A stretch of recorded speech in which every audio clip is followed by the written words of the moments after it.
Hi guys, welcome to simple reactions. So last time मैंने video बनाई थी India's got latent controversy के बारे में और एनालिसिस ब्रेकडाउन किया था कि कैसे ये क्रिंज जोक को और डार्क कॉमेडी को एक तरीके से नॉर्मलाइज करने की कोशिश कर रहे हैं और ये कितने लेवल्स पे रॉन्ग है। सिर्फ रणबीर को ही नहीं यार, पूर्वा को भी कॉल आउट करना चाहिए ये पूरे मामले में। अगर किसी ने वो वीडियो मिस कर दिया है तो आप लोग देख सकते हैं, और किसी को अगर मुझसे कॉन्टैक्ट करना है तो इंस्टाग्राम का लिंक मैंने चैनल के डिस्क्रिप्शन में डाल दिया है, आप लोग देख सकते हैं। चलो बैक टू द टॉपिक बात करते हैं। कंचन गुप्ता जी जो कि सीनियर एडवाइजरी है ministry of information and broadcasting में, उन्होंने ट्वीट करके ये बताया कि गवर्नमेंट ऑफ इंडिया के ऑर्डर्स के बाद में ये वीडियो को ब्लॉक कर दिया गया है। मुझे तो ऐसा लगता है कि वीडियो को ही ब्लॉक नहीं करना चाहिए था, पूरा का पूरा ये जो इंडियाज़ गॉट लेटेंट का पूरा ये जो चैनल क्रिएटेड है ना, वो पूरा ही डिलीट होना चाहिए। क्योंकि यूट्यूब वैसे भी कम्युनिटी गाइडलाइन स्ट्राइक तो दे ही देते हैं, कॉपीराइट स्ट्राइक तो बहुत आम बात होती है। कुछ ऐसे भी यूट्यूबर्स मैंने देखे हैं जो सिर्फ अवेयरनेस के लिए सेंसिटिव टॉपिक्स के ऊपर बात करते हैं और नेक्स्ट मोमेंट पे उनको कम्युनिटी गाइडलाइन स्ट्राइक आ जाता है, जबकि उन्होंने कुछ गलत नहीं बोला होता। शिवसेना सांसद नरेश गणपत जी ने पार्लियामेंट में इस मुद्दे को उठाया। आजकल के लोग जिस तरीके का कंटेंट बना रहे हैं उन सब चीज़ों को देखते हुए सेंसरशिप लाना बहुत ज़्यादा ज़रूरी है। कुछ लोग अभी भी पूर्वा मखीजा और रणबीर अहलूवालिया को सपोर्ट कर रहे हैं और उनको डिफेंड कर रहे हैं, जैसे कि ध्रुव राठी ने तो ये तक कह दिया कि ये गवर्नमेंट का हिडन एजेंडा है ताकि वो कंटेंट क्रिएटर्स के ऊपर कंट्रोल कर सके सेंसरशिप लाके। आप सब लोगों को तो पता ही है ध्रुव राठी कैसे कैसी चीज़ों को सपोर्ट करता है, सारी की सारी गलत चीज़ों को ही वो सपोर्ट करता है। नोट करने की बात यह है कि ये जो पूरा एपिसोड है वो 14 नवंबर 24 लास्ट ईयर रिकॉर्ड हुआ था और रिलीज हुआ 9 फेब को। तो इतने टाइम गैप में तो इन शो के मेकर्स को इतना समझ में आ जाना चाहिए था कि ये जो सो कॉल्ड इतना सेगमेंट है जिसके ऊपर अभी कंट्रोवर्सी चल रही है, जो रणवीर और अपूर्वा ने जो आउटरेजियस कमेंट्स पास किए हैं, लाइक 6 फुट और 6 इंच और 2 करोड़ में बीजे, पेरेंट्स को अगर आप करते देखना चाहते हो या उनके साथ पार्टिसिपेट करना चाहते हो, सारी क्लिप्स को तो उनको पहले ही एडिटिंग टेबल पे ट्रिम कर देना चाहिए था। बहुत सारे रियलिटी शोज में ऐसा होता है कि कुछ ऐसे कंट्रोवर्शियल चीज़ों को या जो हाईलाइटेड चीज़ें होती है ना, उन सब का शॉर्ट क्लिप बनाया जाता है, उनको जानबूझ के वायरल कराया जाता है ताकि लोग इन सब शॉर्ट क्लिप्स को देखें और फिर बाद में वो इनके चैनल को सब्सक्राइब करने। और इन्होंने सोचा होगा कि अगर ऑब्जेक्शन उठेगा तो माफ़ी मांग लेंगे, अगर पकड़े नहीं जाते तो एपोलॉजी भी नहीं आती। तो दुख सिर्फ इनको पकड़े जाने का है, गलत करने का नहीं है। और प्रिटेंड ऐसे कर रहे हैं जैसे कि इनको तो पता ही नहीं था कि मैंने तो गलत बोल दिया और ये लोगों को गलत भी लग सकता है। He is a grown up man और इंडस्ट्री में काफ़ी टाइम हो चुका है उन्हें। बड़े बड़े पॉलिटिशियंस और सेलिब्रिटीज़ उनके पॉडकास्ट में जाते हैं।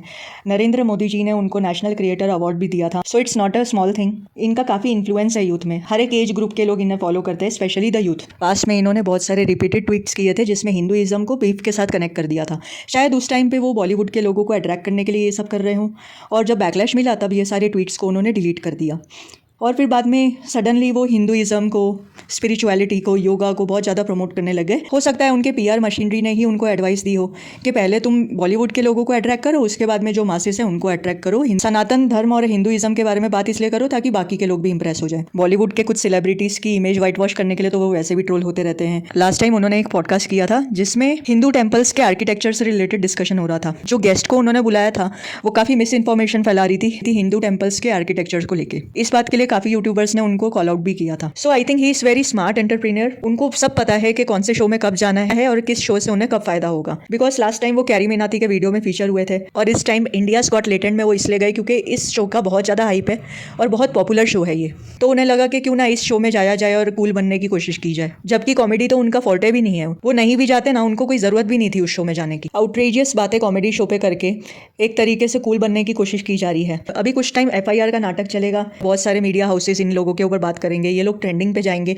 और फ्री में इनको पब्लिसिटी मिलेगी। लेकिन इसके बाद में सारे लोग सब कुछ भूल जाएंगे और कुछ भी नहीं होगा इस मैटर में, क्योंकि ये लोग वैसे भी महंगे से महंगा लॉयर अफोर्ड कर सकते हैं। केस लड़ लेंगे और मामले को रफा दफा करवा देंगे, थोड़ा सा ब्रेक लेंगे और उसके बाद में एक इमोशनल स्टोरी आगे रख के लोगों से माफी मांगेंगे, कुल्लू बना देंगे फिर से। जैसे AIB नॉकआउट की अगर मैं बात करूं तो उसमें जो तन्मय था और उसके बाकी जो फेलो मेंबर्स थे वो अभी कितना अच्छा कर रहे हैं, बहुत अच्छा कंटेंट बना रहे हैं, गेम्स खेल रहे हैं, अलग अलग कंटेंट ट्राई कर रहे हैं और उनका बिजनेस एक तरीके से बहुत अच्छा चल रहा है। क्योंकि सब लोग भूल गए पास्ट में क्या हुआ था। कुछ लोग अभी भी शो में किए गए कमेंट्स को ऐसा बोल के जस्टिफाई कर रहे हैं कि अरे इस चीज़ को क्यों इतना नेशनल मुद्दा बना रहे हो, इंडिया में और भी बहुत सारी चीज़ें हो रही है, कहीं पे रेप हो रहे हैं, कहीं पे कैसा कंटेंट बन रहा है, कहीं पे पॉर्न शूट हो रहा है। तो हम कहाँ कह रहे हैं कि उसके ऊपर बात मत करो, उसके ऊपर भी बात करो। हम ये नहीं कह रहे कि इन सब चीज़ों को आप लोग नज़रअंदाज कर दो। OTT प्लेटफॉर्म और सोशल मीडिया में बहुत सारे ऐसे क्रिएटर्स हैं जिन्होंने लिटरली बहुत ज़्यादा गन मचाया हुआ है। जो लोग अभी भी इस शो को जस्टिफाई कर रहे हैं ना, ये बोल के कि अरे उन लोगों ने कोई बड़ी गलती नहीं कर दी है और इसके ऊपर इतना ज़्यादा बात मत करो, ये तो बहुत नॉर्मल चीज़ है।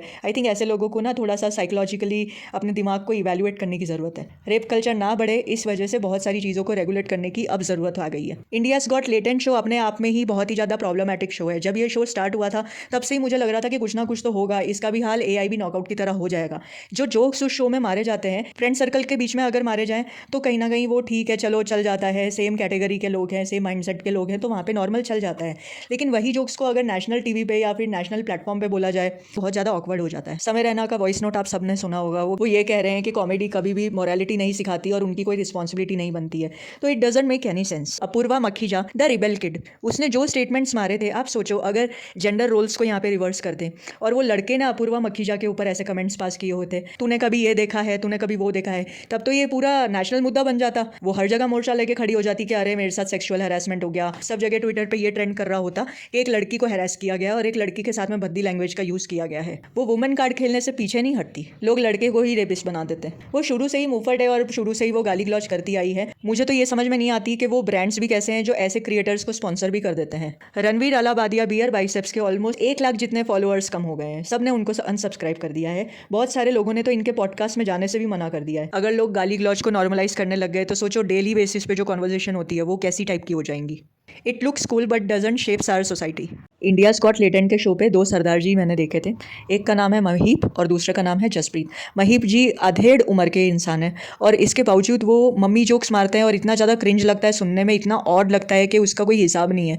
जसप्रीत अपने इंस्टाग्राम पे खुलेआम बोलते हैं कि मैं तो गाली देता हूँ। अगर हम पिज़्ज़ा कुल्हड़ वाले कपल की बात करें तो उनका एक एमएमएस वायरल हुआ था जिसके चलते उनको इतना बैकलैश मिला सिख कम्युनिटी के हेड से, उनको इतने सारे नोटिस मिले, उनको इतना ज़्यादा हैरेस किया गया कि अल्टीमेटली उनको इंडिया ही छोड़ के जाना पड़ा। सरदारों की जो पग होती है ना, ये उसकी भी डिसरिस्पेक्ट है क्योंकि सिख कम्युनिटी बहुत ही ज़्यादा रिस्पेक्टेबल कम्युनिटी है। गाली गलौज करने वाले और गाली गलौज सुनने वाले, इन दोनों को टेम्पररी किक मिलता है, लेकिन गाली गलौज जो पब्लिक डोमेन पे आके करता है ना, उनकी सोसाइटी में कोई भी रिस्पेक्ट नहीं होती। सपोज अगर किसी के घर में गाली गलौज होती है और वही घर के बच्चे अगर कहीं पब्लिक प्लेस में गाली दे दे तो सोचो कितना ज़्यादा ऑकवर्ड सिचुएशन हो जाता है। सब लोग सोचते हैं अरे तुम्हारा बच्चा इतना गंदी गाली देता है, कहाँ से सीखा ये। सेम वैसे ही प्राइवेट जोक सिर्फ प्राइवेट सराउंडिंग्स में ही मारे जा सकते हैं, पब्लिक सराउंडिंग में नहीं मारे जा सकते। सो आपका क्या ओपिनियन है इस मैटर में कमेंट करना, और चैनल पे नए हो तो सब्सक्राइब ज़रूर करना। मिलते हैं नेक्स्ट वीडियो में, तब तक के लिए बाय, टेक केयर।